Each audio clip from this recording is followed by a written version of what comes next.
Just ask.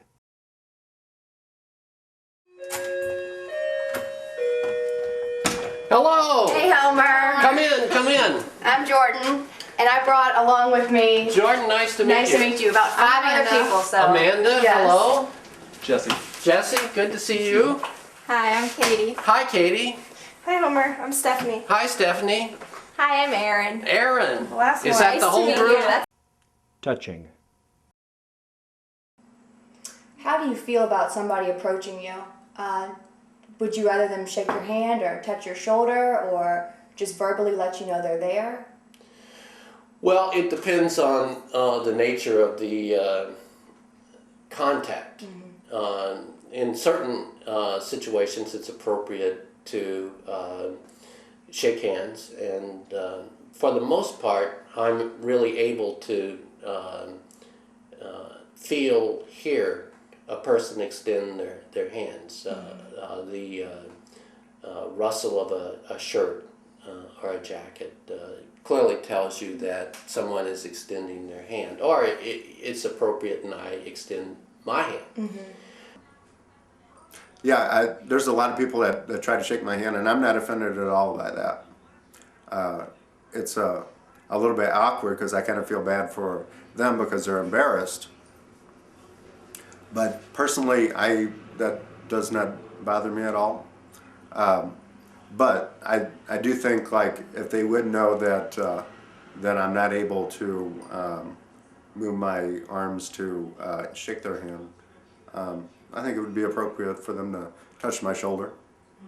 In my case, other people may not like that. I think that is something more of on an individual basis. But I think if someone has a respectful demeanor, that that could be worked through. But as far as me personally, yeah, touch me on the shoulder and say, "How you doing? Good to meet you. My name is whatever, and my name is Bob." Well, it's always polite to ask because that way the person has the option of accepting it or telling you what kind of assistance they would like rather than assuming. It's startling for a visually impaired person to be grabbed because I don't know what your intention is. I don't know whether you're after my purse, whether you're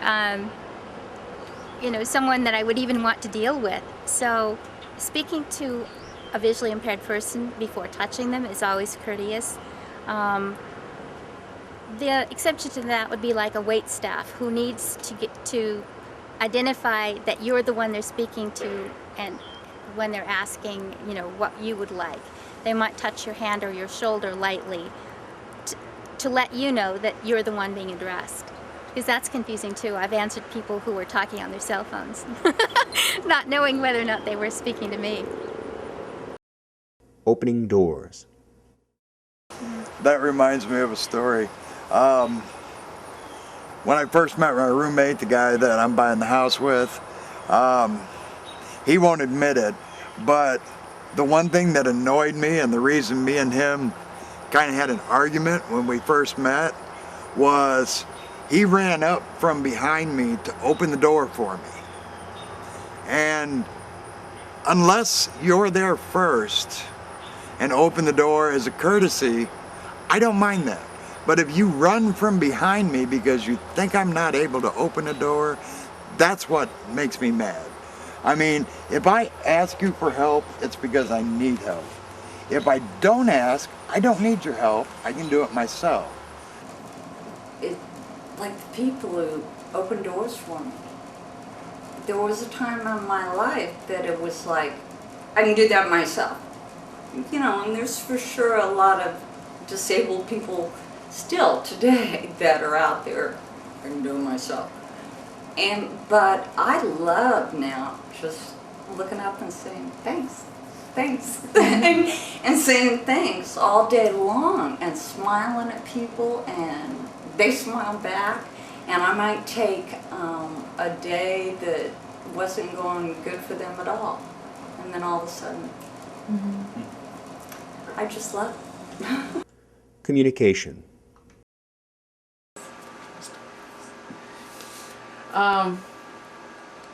obviously there have been so many different things that for me as a deaf person, I had to learn, and I could understand why when I would go shopping for clothes, you know how the people will come up to you, what do they call it? Salesperson will come over and they'll ask you if you want to try something on or whatever, and I wouldn't hear them, so I wouldn't respond to them, and so then I'd carry my clothes over to the desk and I'd be like, can I try these clothes on? And I would have people say, well, I already asked you, or they'd be really upset with me, and I'm so sorry. People make the assumption because I can talk that I can hear, like somehow if your vocal cords and your hearing are somehow attached. And they're not. But a lot of people think that they are. And so also I get a lot of times, I'm really careful about when I voice, especially when I'm around other deaf people, out of respect for them. Because what will happen is then hearing people will gravitate to the deaf person who is the highest functioning. And then they'll also equate intelligence along with that. So if you are deaf and you can speak, you are somehow more intelligent than if you are someone who is deaf and who can't speak.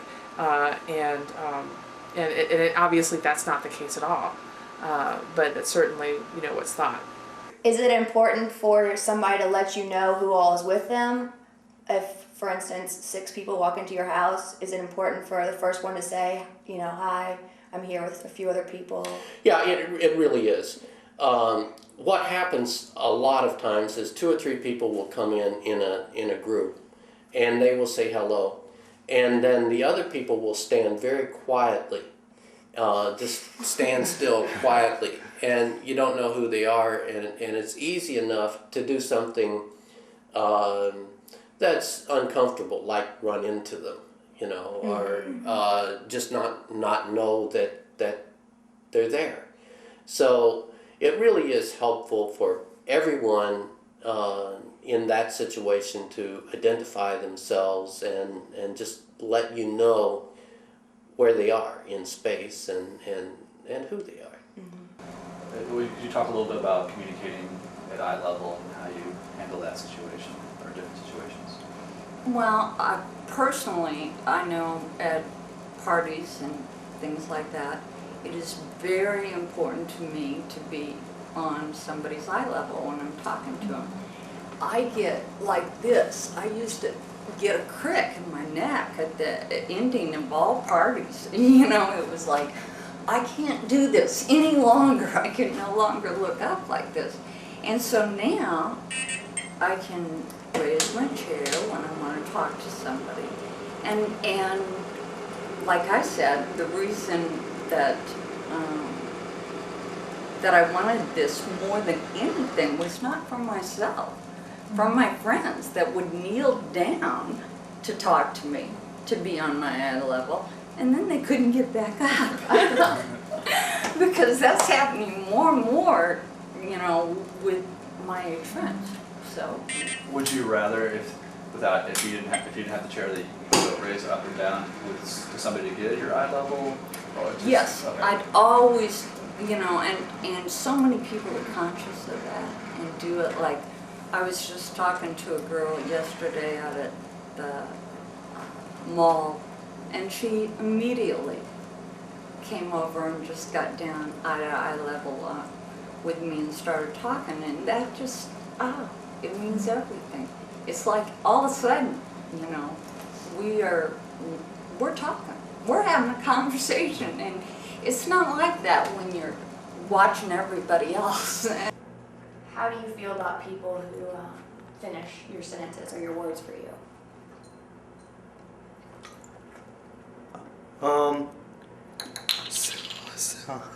Sometimes I feel that it's very frustrating.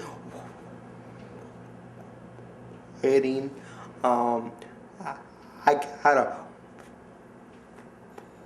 brother that does that from time to time, and even my parents sometimes, they forget and they try to finish my stuff and everything too. So What about The- when people come up and like lean on your wheelchair? Ah, or it didn't touch bother you? me. Doesn't bother you? Yeah. It doesn't bother me if people ask me how I got in it. Doesn't bother me. I mean, you know, if you're curious, ask. I'll tell you. That's all there is to it. Now, not all people in wheelchairs are the same, but I'm one of the most open-minded people there is. When I was going through rehab and spinal cord, there were a lot of people in wheelchairs who were angry at the world. And there was no way to get them out of it, you know? And they were angry because they were put in a wheelchair. The way I look at it, and the way a lot of people in wheelchairs look at it, is big deal. I can't walk anymore. I'm still a person. I'm still me. Asking questions. Something we really like to talk about is the importance of just asking. So if someone maybe doesn't understand what you're saying, to say, you know, so repeat it, maybe paraphrase it. Would you rather them do that than say, yeah, okay, you know? I don't mind explaining myself, you know, if it takes 6 times or if it takes 10 times, but you got to draw, you got to find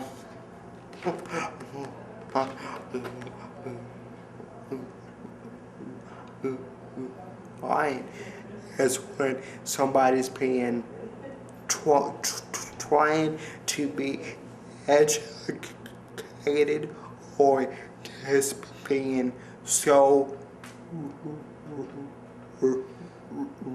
rude can, you know,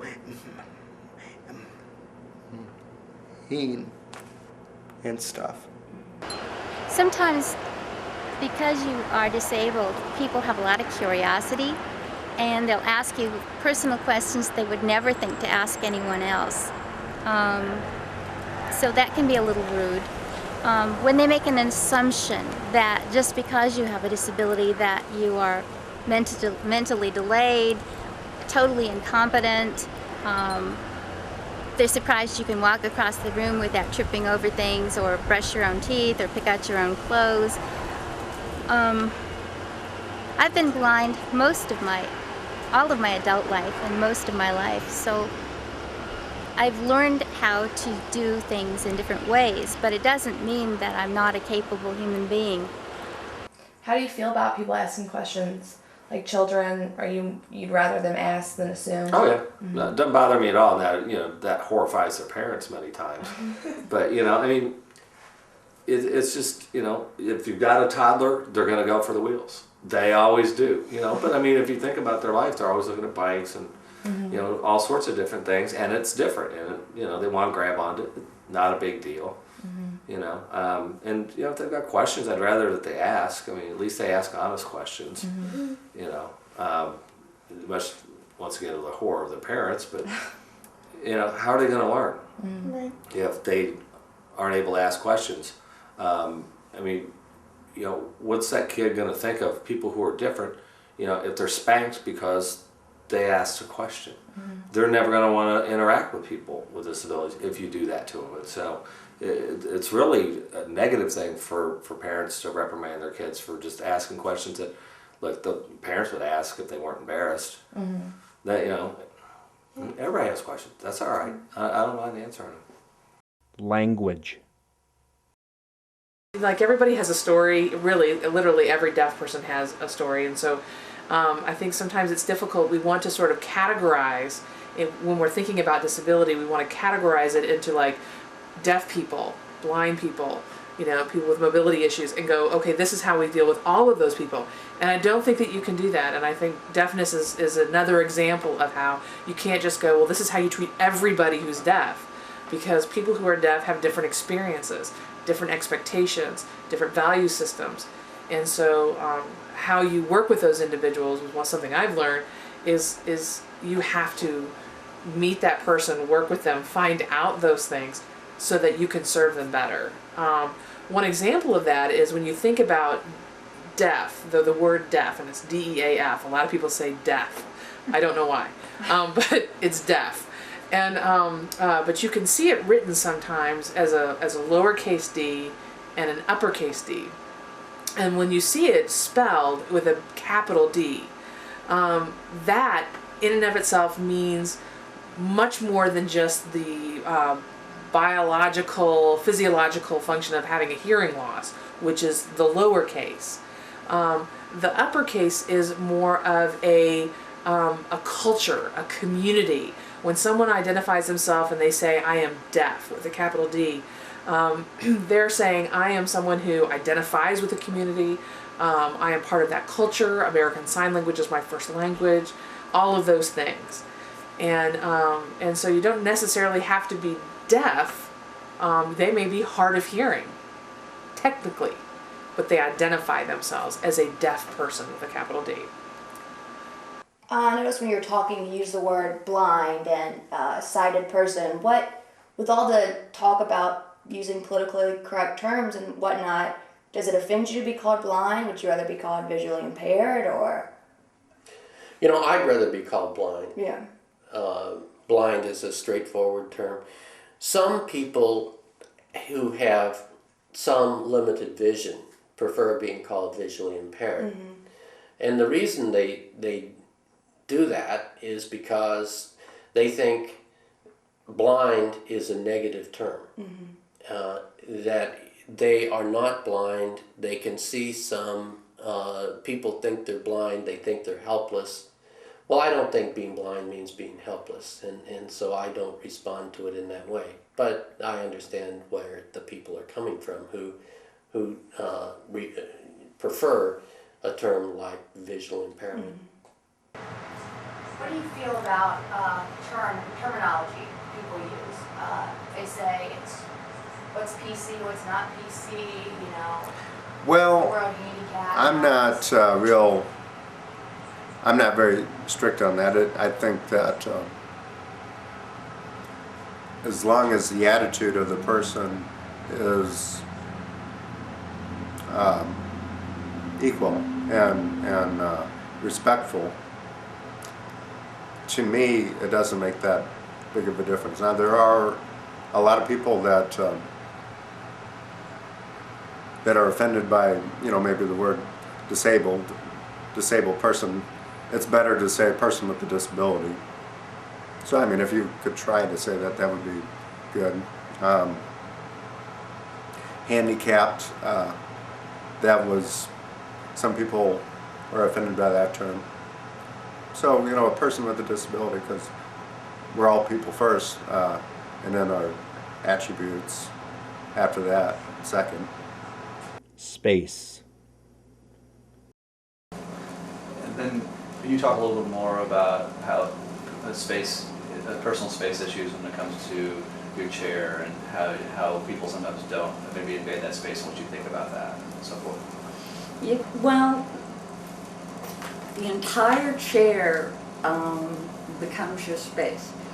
And for instance, at parties, people will just comfortably lean on my chair while they're talking to somebody else behind me or whatever. They'll just comfortably rest their arm. And the guy I date,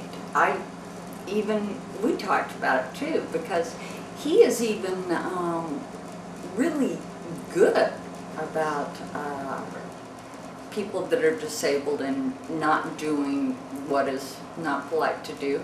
But I said, you don't realize that every time we're at a party, you're you're putting your elbow over on my chair, and there's no place for me to put my elbow if I wanted to put my elbow on my chair or whatever.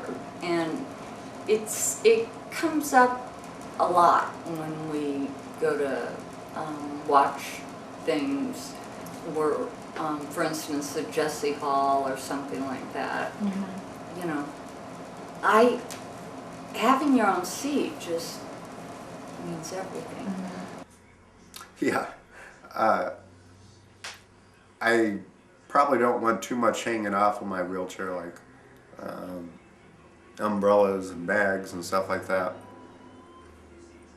I'd rather, you know, people not hang stuff on there. But if they say, could I hang this here, or could you help me carry this? You know, if I'm with someone, I would, you know, just like if someone has too many bags and someone else is not carrying any, I feel obliged to help them carry some things. And again, it's kind of like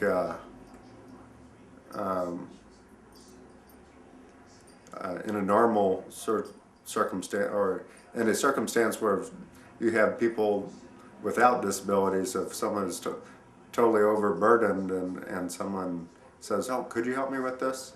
But you shouldn't assume at the same time that someone is going to help you carry something and put something on you. Now, as far as people leaning on my wheelchair, I've had cases where you know, if I did not know them that well, or did not want them to hang on my wheelchair, I would move to the side just a little bit, and hopefully they would get the hint that I didn't want them on my wheelchair. In other cases, maybe I did want someone hanging on my wheelchair. Because it does kind of feel like it's part of your own body. So in general, kind of treat the wheelchair as sort of an appendage of the person. Service dogs. Bobo, Rise.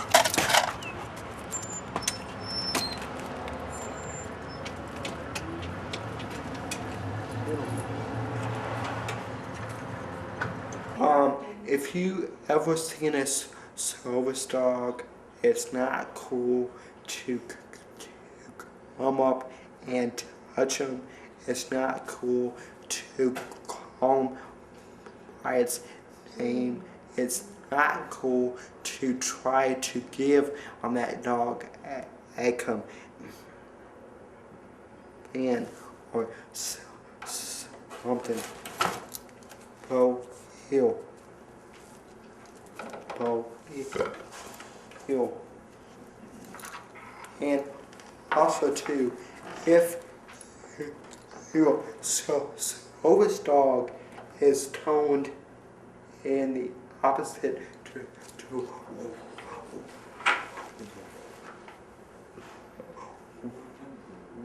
direction, they are focused on the stuff behind that person. So it's always best to keep them pointed straight ahead, so that way you can see exactly what I'm saying too. Well, Olsen is very young and he's very lively, and it doesn't take a lot to get him unfocused and behaving like a complete blithering idiot. So he knows what he's supposed to do. He's very smart. He learns quickly, but he is still very young. So if people call out his name or try to feed him or make kissing noises at him or bark at him or whatever, it is highly dangerous to me because I don't have his full attention all of the time yet. He's still very young and very confused about what he's supposed to be doing. Can't see. That's also every time Bo does something, I give him a tweet, and that shows him that I'm being very loving and supporting, and I treat him some dignity and some respect. And sometimes if I say, Bo, rise, see, he rise, see, and he comes up and he likes to give doggy kisses. And Opportunities, expectations. As far as you know, my expectations with other people. I just want to be treated on a level playing field with everyone else. You know, the disability is very obvious, but at the same time,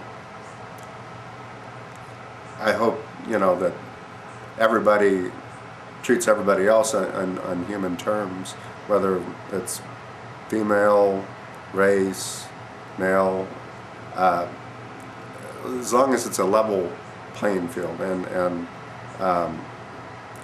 you give the same respect that you expect people to give you. And that goes from me to you and you to me. No, you know, it's just, you know, give people an opportunity. And, you know, if you're not sure what to do, ask, you know. I don't mind if somebody opens the door. You know, there are those who do. You know, but we're people and we're not, you know, some monolithic group. I mean, you know, and I had friends who, you know, were like super independent minded. They get mad if somebody opened the door, and you know, I'd go say, hey, look, you know, yeah, you can do that, but you know, you got to remember somebody else might not, and you know, this person will never help them again if you cuss them out because they opened the door. I mean, sometimes I open doors for people. You know, 'cause people open doors for me. I mean, it's not that big a thing, but it's amazing how many people like really get focused in on just, should I open the door or not? Should I ask if they want some help or not? And the other thing is listen. I mean, you know, one time when I was in college, you know, I was waiting for the bus, and you know, some guy came up and said, "Oh, I'll help you across the street." And I'm like, "No, He's like, "No, I'll help you," and he just pushes me across the street, and I miss my bus. You know, if I tell you I don't need help, then don't bother. You know, don't force your way into the situation. I mean, any more than, you know, if it looked like you were tired, would you want somebody to come scoop you up and carry you down the street? You know, most likely not. A little awkward. Yeah. Do you think you have a different sort of appreciation for kind of moments of life now, or? Oh, definitely. I never would have understood the concept of now if it was not for being disabled, because now, you know, that's what it's all about. It's not about yesterday or tomorrow or anything else. It's about right now. And you have the chance with your attitude and everything to make it a good day or make it a bad day. And I have a tendency, just like everybody else, to make it a bad day. You know, when I want to, I'm on the pity pot, feeling sorry for myself and all that. But if I can